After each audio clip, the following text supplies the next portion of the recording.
So the Trump administration has been using this attack that happened right here in San Bernardino as a way to justify the travel ban. I wanted to be here. I want to understand, what do the people who were actually affected by it think about the whole thing? You could hear screaming and all of the gunshots. Sally Cardinale and Hal Hauser are survivors of the San Bernardino attack. He came in, started spraying from north side of the room down to the south side where the Christmas tree was, and he ran out of bullets right about the middle of the Christmas tree. He killed 3 guys to the left of the Christmas tree, but I was saved because he ran out of bullets and he was reloading.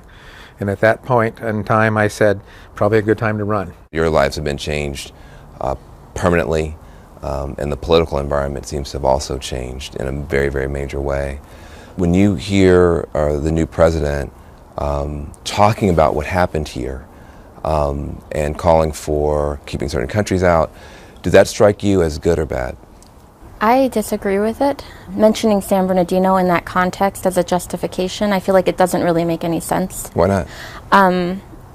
Well, the people that did this, one was homegrown and the other one was from a country that's not on the banned list, so it wouldn't have prevented our shooting. After everything that you went through, everything that you saw, you don't think it's worth it to hold them all back and No, I think that's, if you're going to hold an entire nationality or an entire religion responsible for the actions of a few people, that's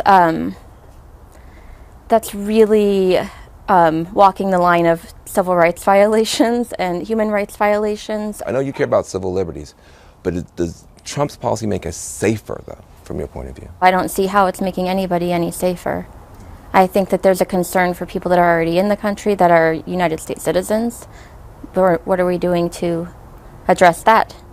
Now, you're somebody who's been a Trump supporter. You voted for him. What do you think? Well,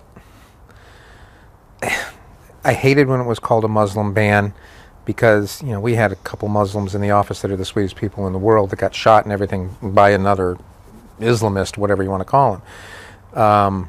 So I had to go and look into the law a little bit more. And okay, these are countries that don't have very stable governments. You don't have very good information abilities to screen people from those countries. That's the rationale I saw. Is there not a danger that by being this tough on these countries and maybe doing too much of a broad brush, could you wind up creating more terrorists? If that's the way it's trumped up by the ISIS people to use as a recruiting tool, it's very possible. But Israel hasn't had a terrorist attack in its airports since like 1978 because they do severe screening. You know, you take longer to get into the country, but you get into the country eventually if you're not a person that shouldn't be coming there in the first place. A lot of Trump supporters are happy about this. They feel like Obama wasn't paying attention. Trump is paying attention. Is that a good thing? Even if he's maybe not getting it all right, is it a good thing that he's at least trying to do something? That seems to me to be appealing to the lowest common denominator, because those people that believe these countries are all inherently bad are outside the fringe of normal. They really don't speak for me, and I know they don't speak for a lot of other conservatives. Somebody asked me the other day, do you feel any safer because of the ban? No, I don't, because it would not have affected my situation one iota.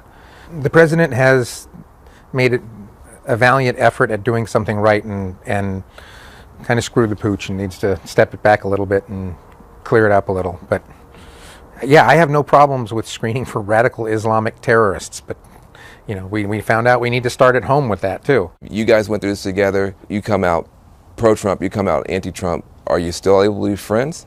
Absolutely. Yeah. How is that possible? I think if you remove the labels and talk about the issues, there's a lot of common ground that people have. I think it removes that animosity. Yeah. I'll tell you this. If you guys can go through what you went through and have different political views but still find a way to take care of each other and support each other, the rest of the country has no excuse. And I hope that becomes a lesson out of San Bernardino. I hope so too.